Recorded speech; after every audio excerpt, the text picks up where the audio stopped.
and they say, well, one last chance. Let's just go back to blue. Yeah, this is not a high-spirited looking team right now, as both games have been one-sided. Let's see what the final game plan is here. I mean, it doesn't have to be the final one, but any loss means you are out. Kingen grinning as he sees the Gwen ban comes through. Aurora is no longer available. So that one, stocks are up. Is it a Morgan York game? Yes. Valdez? That is what he liked to do when we had the fearless best of threes. That is, we had a lot of Yorick, we had a lot of Renekton. You can't ban both, and it just feels like one of those will get picked up here. Vi, also taken off the cards. Interesting Vi ban there. Thought maybe they'd be looking for it themselves. Try to set up closers Ari or something like that. Yeah, Nautilus also gone. Maybe we see some kind of hyper carry in this game. Certainly could be a Zeri angle. Yunara is taken away on red side, so we won't be seeing her in these first 3 games, that's for sure. As once again, closers Yone and Azir are also taken away. Taliyah could be first pick, you know, if you want to go for a little bit of objective control with that. I think it's been one of closers' best picks. Although he struggled on it in the past, it's been a pretty solid year for him on the good old Taliyah. Good old Taliyah. Yeah, good old Taliyah. Remember when it was good old Taliyah? That was crazy. Just Taliyah now. Yeah. She's been around for a while in the meta for a good reason. Very flexible. Not as flexible anymore. There's that Xin Zhao with the new splash art that we did not see up until this point. Seems to be the way to go. It's the safest, highest tier list pick. That's what we do. I think as Nongshim at this point, you might just be like, well, there's no Trundle. We don't have to do anything crazy. You know, just pick tier list, just pick what's good. We don't have to pull out any weird picks. We're better than this team. What Calyx is going to be running here, because when you see Xin Zhao Sion, if it's any supportive mid laner, then it means the AD carry has to carry. And that has not been something Gio has done very recently, even when given opportunity to do so. So I'm wondering now, like if the burden is on his shoulders, maybe Bro could get an edge. As with the Sion face up and no ability to stop him before the second phase, Morgan says, I am the Lord.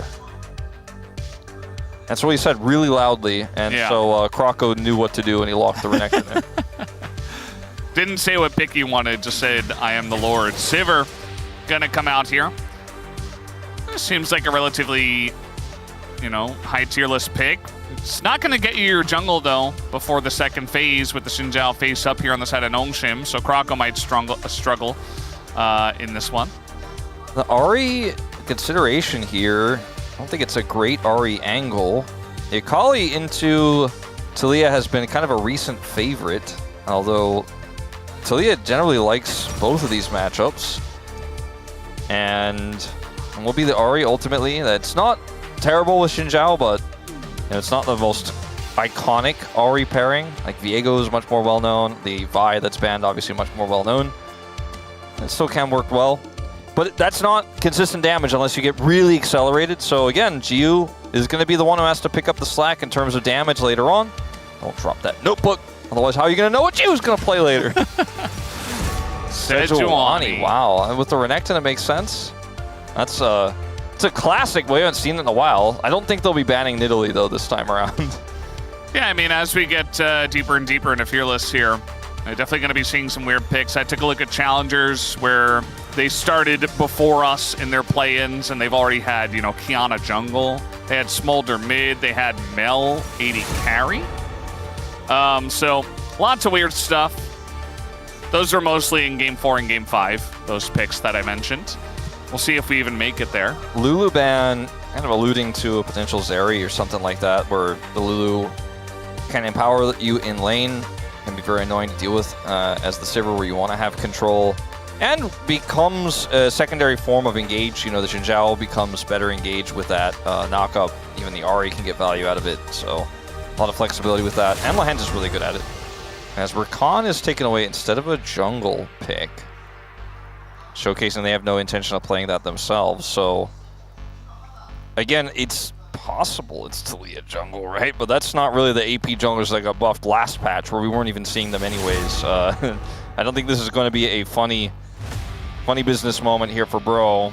It might just be Kroko playing Lee Sin. I mean, he could play the Nidalee. We had Degon's Fact of the Week earlier. I suppose he technically could do it. As it's going to be Ezreal, looks like, for Geo here. Or maybe like a Lilia? Yeah, I mean, it's risky, though. Thinking about a Caitlyn here for Geo. This is not what I would suggest. It's not, like, it's obviously, you're going to have support counter pick. We don't know what that's going to be, but wait a minute. The Korean casters got really hyped for a second, so I thought, like, maybe there's something we're missing here. But I think it's just going to be an engaged support. The thing is that when we get to the mid game, before Caitlyn is on her IE, like, and before she gets to out of the trough, right, and starts to really hit, like, you're going to be trying to clear waves faster than Sivir. It'll be much better than a lot of other AD carries at dealing with that, because the wave clear for Caitlyn is also really good. But like, you're facing mid-game Renekton, the objective control that Talia gives, and we don't even know what that final pick is going to be here for jungle just yet, but I feel like the mid-game here for Olaf or Nongshim is really weak, and Olaf just kind of run through your front line. Yeah. Doesn't really care about Ahri's charm, but Ahri can run away from him. The Caitlyn might struggle a bit with the ability of Zhao and Sion not to peel against Olaf, but it's definitely a big tempo pick. You kind of have to get ahead. I mean, you can just all in with Elise or Lux here. They're going to go for the more common these days, Elise, and obviously it's one of Lehen's best picks. Is target banned against him a lot. And when we saw the Caitlyn pick, kind of knew this was probably where we were going. It would have been exciting to see Lux, but that's more carry flavor in this bottom lane. I think the lane matchups here can go very well for the side of Nongshim RedForce. The top lane, that one shouldn't, but mid is going to be more mixed, and if Calyx is able to use really strong Electrocute right now to its fullest effect, even though it's tough to play around the rocks on the ground, like Ahri is going to be totally fine there. And then the bottom lane, the Rel is the issue more than like Sivir into Caitlyn, because there's Elise, and so you're just going to be constantly harassed, and Cocoon lands, and then you get trapped, and then, you know, so you kind of just have to play around that, so you lose there. So once again, it's a great draft for Bro. It has a really strong mid game. I feel like there's an angle in the mid game where they're incredibly strong, and Nongshim are at one of their weakest points. I just don't know if the game is going to be playable when we get to that point, because in all three games so far, the game has really ended before we really hit that mid game hard, before we can even really talk about some of those late game team fights. And with some of these lane setups here, like the Lord in the top lane, you're going to have to hold on to that tight. You're going to have to hold on to that Renekton in the top lane. Maybe he can get you enough of an advantage. Yeah. Definitely heard a lot of maybes, but we'll see if they've got it here for game number 3 as we are ready. Let's hop onto the Rifts.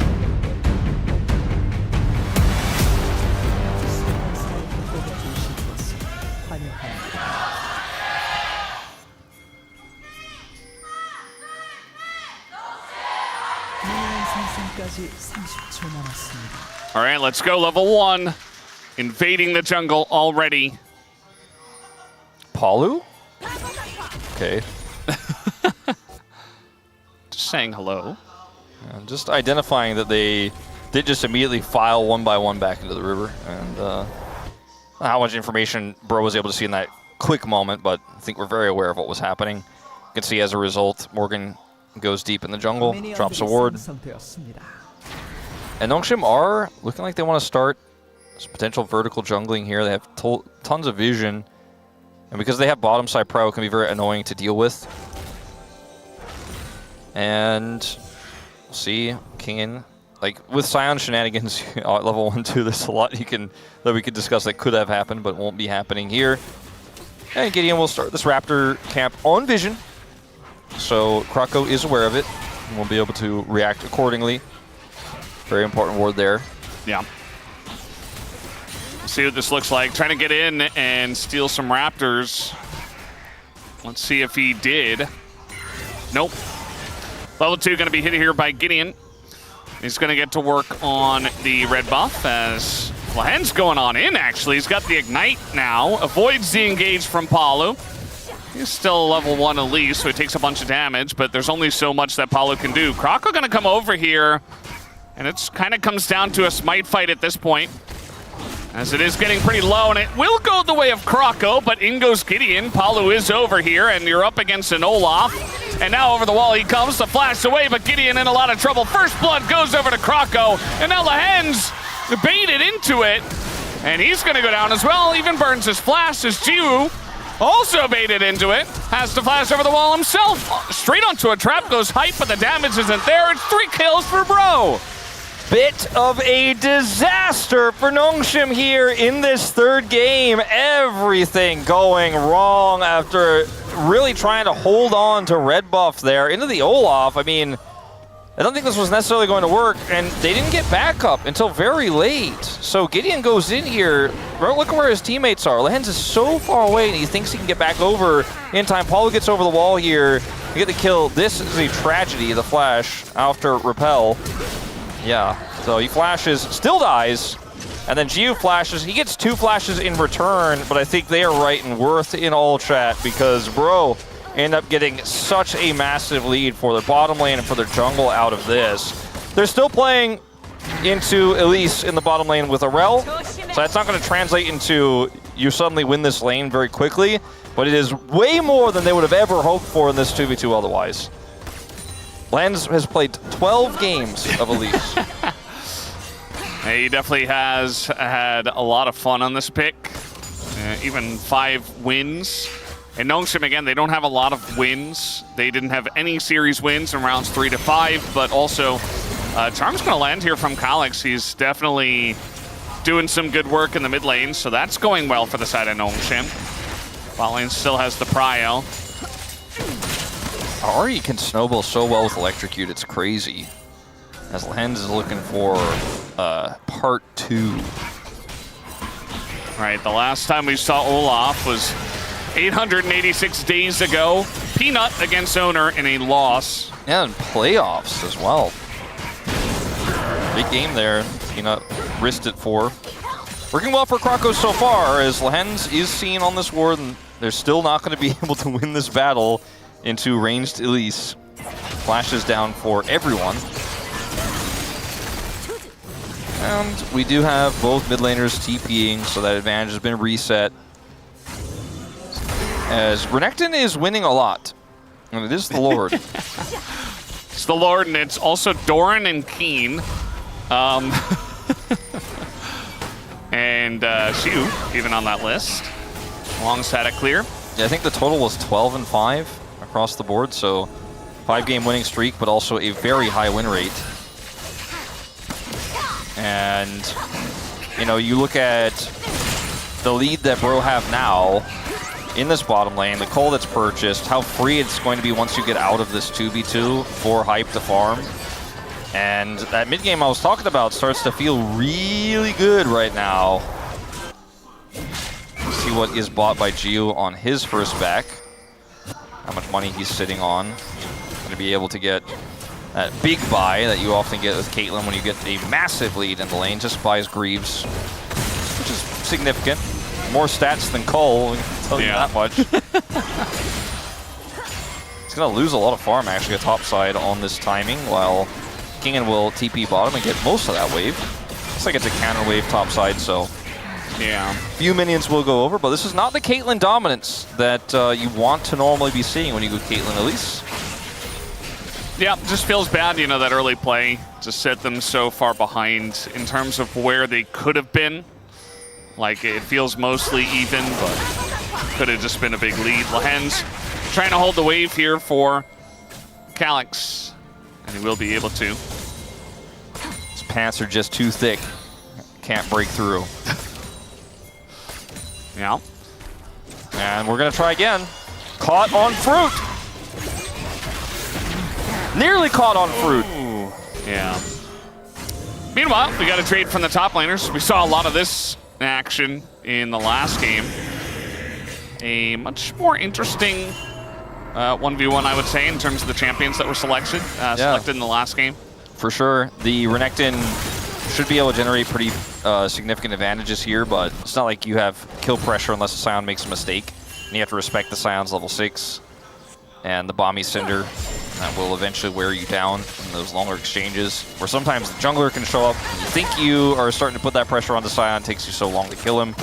So you see a small lead here for Morgan, but it is significant. And he has Prio, which he will continue to hold.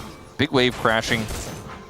The Dragon hasn't seen the look, as we're really putting the focus more on these grubs topside that will spawn in about 30 seconds here. And the Prio that Calyx has been holding here as well makes it a pretty fair fight that we'll potentially see. Krako will be seen on this control ward, but is wrapping around big time. Yeah. Going to be spotted. Definitely a lot of posturing up towards the top of the map, but Gideon just on the bottom side. We'll see if he does go for that Drake here. Palu has a massive experience lead, but if they start the grubs right away, he won't have level 6, but otherwise still is such a favorable situation for Bro, because Closer also has Weaver's Wall, you know, unless he gets caught or is denied entry. And the Prio he does not have, but like I think you just start these grubs up and you say, I have bottom side control as well. They can't cross map for Dragon. We go whatever we want here. And I think Nongshim kind of know this. They're just trying to get as big of a lead in mid as possible. And they're just simply going to give this up, as Krako's playing very respectfully. Yeah, getting 3 grubs is kind of like, I don't know. Feels like so many of our junglers are just like, eh. But he had, I mean, I agree with the sentiment about it, but he still had smite because he was able to secure the second grub without it. So like, he's like, no, I'd rather try to take the Krugs. Yeah, like worst case scenario, you just press R and run away. And like, no, I want to get to my resetted jungle. I don't even want that 3rd grub. Yeah, I guess not. How far the grubs have fallen, Wolf? I remember when we had 6 grubs. 6 grubs, and it felt like our teams were fighting over it every single time. Have the grubs fallen, or have our teams wizened? I think the grubs fell. It's a bit of both, but like the grubs falling is a much larger portion. Yeah. Of that. Sadly. Yeah. I mean, it's 3-0 for Bro, but we basically just had that one flub in the jungle from Nongshim, and that's been it. That's kind of been what has happened in this game. Just kind of been hanging out. Little Bro and Brew. Little Bro and Brew, just a little bit. I don't mind it for Bro, you know, just sitting back, trying to reset your mental and say, okay, well, the beginning of the series wasn't great, but we have a long journey ahead of us. We haven't seen a shot of the man who was, in fact, Bro and Brewing earlier. He may have accelerated his rate of brewing. The current state of the series. And you take a look at state of the map right now. I mean, there's a big opportunity here for Lehens. He's able to find it. His flash is back up. All bottom duos' flashes are back up. And it's Nongshim actually get to start this first Dragon. They only have that lead in the mid lane, but have enough Prio here bottom side to say this is our objective. Palu hits 6, though. They're looking for an angle. Yeah, he definitely wants this Ahri, as there it is. The follow-up CC comes through, and Bro are going to shut down Calyx before he gets to use anything. Yeah, no flash, no ult out of Calyx. Just ends up getting caught there. Down he goes, and Bro just say, that's my Dragon. Trying to hope for someone to face check here, I guess, but they will be very cautious about how they do that. Bit of damage will go through on Apollo, though, and he's just going to get headshot down. A lot of extra gold going to go over to Gio as well against 409, as now TP going away. As Closer says, well, I'm going to try to shut this one down. The knockup gets flashed. And Bro spent a lot of time trying to take down Lehens. Yeah, you could see the idea in the second attempt, how it could work if everyone's able to be there at the same time, but was just Palu getting a little ahead of himself there without the proper tools to get on top of him and without any vision there into an Elise. Reminded him of probably how the early 2v2s were looking. But Palu is the one that sets this up onto Calyx here. He goes forward and is just chain CC'd to death, cannot do anything. Just punished instantly for that first part of the Spirit Rush, and then here, Palu just kind of gives him a freebie. They almost get Lehens. They force his flash here, the Weaver's Wall to come through. But like you said, a lot of time spent, a lot of resources spent. And the Elise already has Repel anyway, so it's relatively safe even without flash. So that just, it's a small win, but definitely feels like Nongshim are smiling at the end of what was a otherwise pretty bad situation. Yeah. Definitely nice leads here in top and jungle for the side of Bro. The Renekton naturally getting ahead of the Scion, which makes sense, but also this Olaf, who really needs to get ahead in order to be very worthwhile, to be honest, because oftentimes if you're behind on Olaf, you're kind of just spending more of your time running away, more than anything else. Speaking of Olaf, here he is, and he's going to be running straight on in. Nowhere for Lehens to go, nowhere to repel to. Nice charm does come down, but even the Ragnarok not used in the trade. And, yeah, got to be careful about that Olaf, who is beginning to accelerate. Yeah, I mean, the Olaf is so scary in this mid game. Uh-oh. He is also the target. Okay, nice spell shield on the charm, and he's going way deep for that kill. And there you go, Kingen comes in from mid as well, or from bot. He came from somewhere. Meanwhile, Geo's just alone. He is going to cleanse and flash away. All right, well, that's valuable in terms of grabbing the summoners, but a trade up for Nongshim. The gold lead is starting to diminish quite rapidly here, as Kingen is in the mid lane looking for a play on the hype. I don't know what happened at Diablo. Oh boy. Oh god. I think Lehens, oh okay, he's got barrier. I think he's okay. Without barrier, maybe Lehens tries to extend for it, but... Nongshim are almost playing with their food in this game, and, you know, some parts of that went better than others. As Closer here has vision, so looks for the shove, but misses it, has to flash, and Krako goes in a little bit too deep here and takes a ton of damage. He is starting to become a big threat. If he has R up for that charm, I think this looks very different. Instead, he holds it until the very last second here, and Hypes tries to spell shield for him. Ends up dying, ults at the last possible second, but it is too late to save him. And then we had the, you know, attempted kill on the top side where Gio lost both of his summers. A good call again from Paulo, who's been, again, so up and down on this Rel pick, but he's more recently been up, and he's 100% KP in this game. Sure, we can criticize his overextension after the previous team fight, but he won the fight for Nongshim by picking Calyx. Yeah. And was nearly able to get a pick on Gio, so he is definitely not hesitating, we can say that much. Absolutely. I think Calyx is going to show a lot more respect next time, that's for sure. You have to respect the ability for Rel to engage. That's what she was picked for. We've had so few Rel games. Like, she's been pretty low prio, and I think some of his teams forget how quickly she can and how hard she can engage, even in the early game. You know, Rel is 2-7 on the previous patch, so not having a lot of success. I feel like she got picked a lot in like game 3s. And got put in a lot of rough matchups. And yeah, bottom lane matchups in particular, it was like pick Rel to lose lane, yeah. So many of them. And this game was same situation, but out of lane, when they were able to stabilize. Yeah, still going Redemption first. Redemption first Rel just feels wrong, but what else are you going to do in this meta? Yeah, with no Aftershock either. It's a very different Rel than what we're used to seeing. Yeah. You build Redemption, or you're not a support. It's okay, eventually he'll get his Celestial opposition. And then he's like a real support. He's just got it! Krako standing still in front of the brush. Going to pay for that a little bit, but it looks like Lehens might be the final one to pay as he goes up into the repel and will be okay. Kingen does come on over. As they sacrifice a bot wave, they really want to try to get this Rip Trail, but it is going to be smited down by Gideon. In he goes. The Olaf incredibly low already. His life stealing up quite a bit, gets the headshot. Or rather, the ace in the hole blocked. As now Palu wants the angle. Will he find it? He doesn't have his flash as the knockup does come in. And the follow-up is there. Kingen very tanky. It's not going to land a knockup, but does go into Zombie Scion mode. Now they're looking to turn this one around. Closer avoids the trap. The stun comes through on a Kingen, and he will be denied. Man, but still, not bad. He was making me nervous for him there as Hype's going to spell shield early. I don't think this is going to be an extended trade, but he's playing, at least in some of these fights, like he's Leona or something. He's like, hold on, I'll peel for you. Like, at least he got away there that time. And actually was almost able to help Zombie Scion get the kill.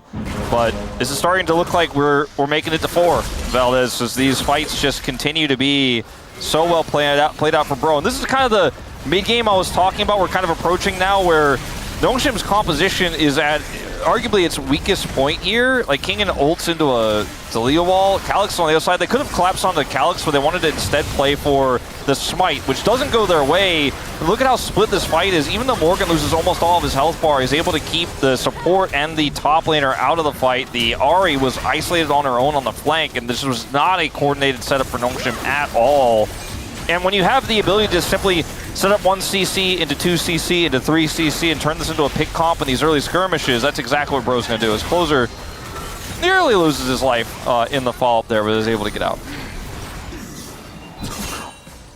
Yeah, Bro enjoying a very nice lead at this point, 3,000 gold and 2 Drakes with Infernal Soul on the Rift, plus the Feats of Strength.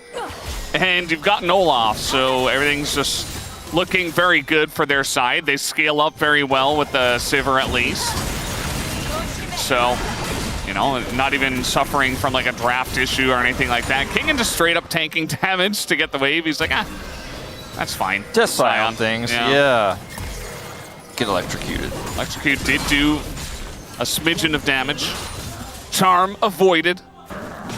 Oohs and ahs from the crowd. If only he could have continued the fight, maybe we get some Black Fire Torch value. Is Lehens, where are you going? To the Death Chamber. Also, he was going to ward and didn't respect. Yeah, that was the answer I was looking for. But to Death Chamber, I'll also accept. Yeah. Yeah. Ooh, trying to get away. He does. He does lose Weaver's Wall for that, so feels like a small W for Gideon there on the bottom side. But they just have so much control now. This is what Bro now get to showcase, is what their play from ahead looks like. As they're now the ones with a 3,000 gold lead that we've kind of seen consistently across these 3 games. Gideon gets shoved. He's going in. Yep, going on in. And he's got a Scion from the bottom side here. Going to get that spell shield away as Kingan's like, uh-oh, I'm in a bit of trouble. He is tanking, flashes straight onto it as he is going to get knocked back in. And he's going down. Just like that,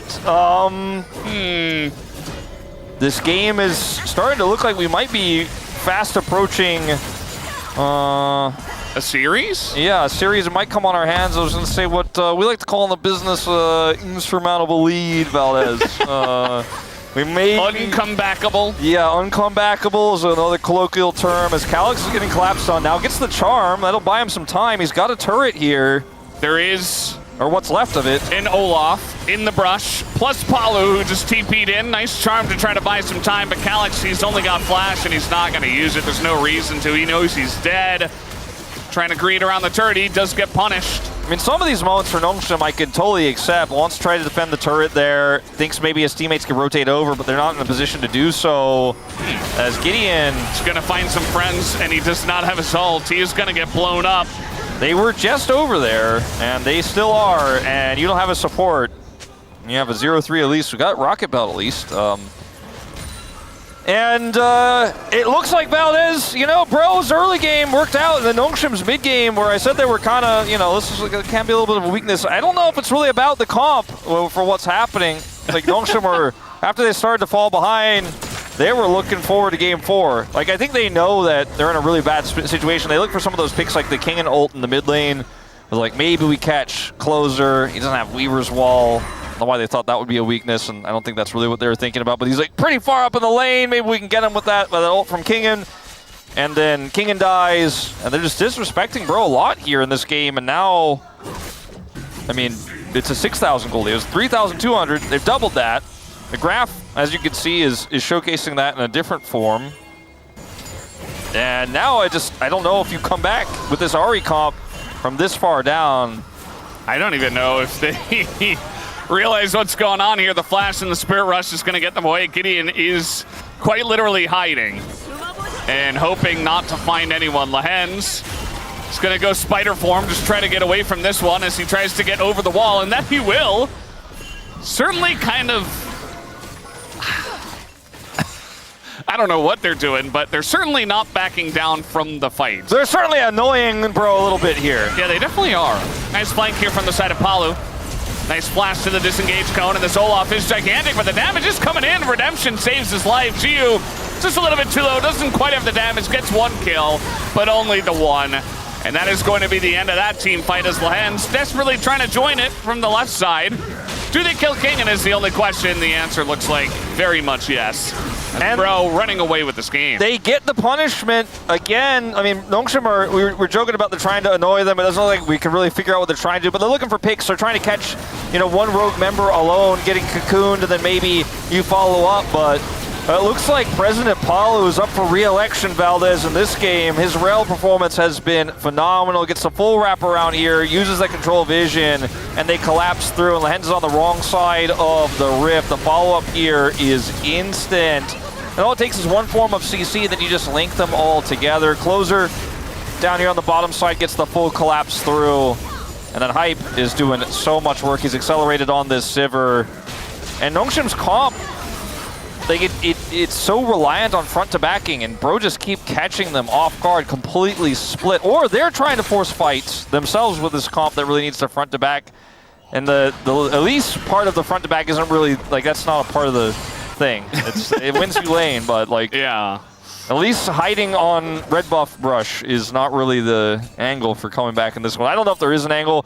LDR is picked up for Gio, but it's so I think Gio needs 2 more items. Yeah, well, he certainly needs at least a third. Maybe. And then it's well, probably not, but there's a tiny chance that they're getting back in this game. If he has a BF sword right now, maybe he can kind of his eyes got out of the trough. He's peeking a little bit to see what's on the other side. But it's trench warfare right now for the guy. He's down at the bottom of the V. And the IE that Hype is holding right now is way more valuable. And they also have so many ways to kill the Sign. The Leandries will tear through. Cleaver has been done for a while for Morgan. And I just I do see a world where Bro just continue to group on objectives and crush team fights, and they have Soul Point right now. Morgan, they want to try something here, maybe with a Scion engage. Spotted though. Yeah. A little bit too suspicious. They're nowhere else. Nobody's top, nobody's mid. A lot of pings now. TP coming in from closer. The cool thing for this comp for Bro is it works so well from a head like this into this comp with Nongshim that's, its identity is kind of broken now. That TP I actually like from closer. He's if they're going to look for a pick, we actually win this every time if we're all here. All right, well, they're looking for that pick. Gideon's going to go in. He's got his ult this time. Everybody just jumps in the middle of it and absolutely erases him. And Calyx trying to get it started here. Bit of damage in a Croco as he almost goes down. Spirit Rush over the wall, and there's the engage from the rest of the team. Calyx able to get away, but the rest of his team is not, as Bro are absolutely slaughtering them this time. All you gotta do is group, and you win every fight. And if Paulo's hitting these engages consistently, 17 out of 19 KP right now on this rel, then you're going to end up finding success. And what is happening over here? I mean, maybe some 3-1 predators like myself. I don't know. I don't know. Chronicler seems very, No, it's probably a Degon dance. All right, get that pip out of here. Nobody understands. All right. It's not time for karaoke, Degon. It's time to do Baron. The steal? No. It's Calyx and Lehens without smite. All right, Calyx, maybe if we get some staggered recalls here. I mean, he's going on in. That's a very nice amount of damage. It looked cool. I mean, I like the angle. If 4 people recall and one person is a little bit getting greedy on the timing and he gets in there and gets the charm, there's an angle potentially. But this is the kind of play I was talking about where closer TP's in and they're like, oh yeah, you guys want to fight, so you want to look for a pick? Well, we're just going to group up and it's really easy. Front to back, Sivir power. It's really Palu power. And yeah, I mean, it's both, Spirit Rush engaging onto a fed rel that has Celestial opposition. He was Celestially opposed to being killed there, and it's kind of the thing of Palu holding them in place and Hype and Closer punching them. And that's kind of what we were watching is how are they getting maybe a bounty on the cards? How is this happening? I mean, I guess Legend macro, baby. They're just trying to 4-1 And there you go. Just going to go straight on into the base. We got a Talia wall coming down 2G, and there's just no hope for him as he is very sad. Closer going to take a bunch of turret shots, but it just doesn't matter. The wallets are really just that heavy. They can do whatever they want, and whatever they want to do is to take down these 2 inhibitors and maybe just the game right here. It's what you can do to deal with side lane pressure or some backdooring. You don't have to go back to defend that. You just go straight to the heart. Look for the kills. Yeah, Kyle Hicks. Not sure if he was trying to do extra damage or clear the wave. Regardless, it doesn't really matter. He's going to go in. They actually do get the kill and then immediately die. We are going to have a game number 4 as Bro are not done yet. And they will take down game 3. Bro, not going down without a fight. A lot of errors in this game for Nongshim.